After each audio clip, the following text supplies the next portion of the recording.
everybody, I'm Catherine Beek. And I'm Jamal Andrews. And on the season finale of Scream Queens, we're here to let you know that's not a happy ending. No, it's awful. You might have noticed that I'm the only Chanel left.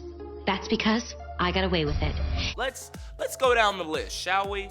We have all three Chanels. All three Chanels who got framed for murder.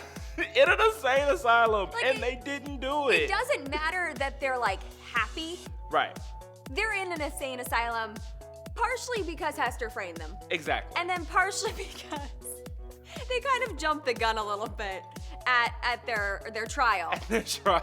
And we, the jury, find the defendants. Objection! Also, at the end, who done it with the Red Devil over Chanel. So we're supposed to kind of believe that like possibly she ended up getting killed at the end. Maybe. I don't know. Maybe Hester snuck back in. Right. But that would be an awful ending for Chanel.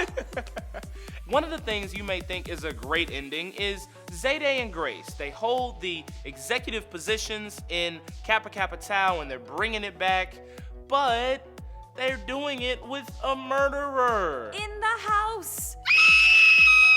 Either way, you know what was so sad about Grace and Zayday is they had the right person. They figured out that it was Hester by looking at her records, and then they basically got conned into thinking that it was the Chanels with the flimsiest evidence ever. The person who's laying out all of this evidence against all these people, that has to ring some bells. Is that not suspicious? Real partner in crime, Chanel number 5. You also need to arrest Chanel number 3. There's someone else you need to arrest too.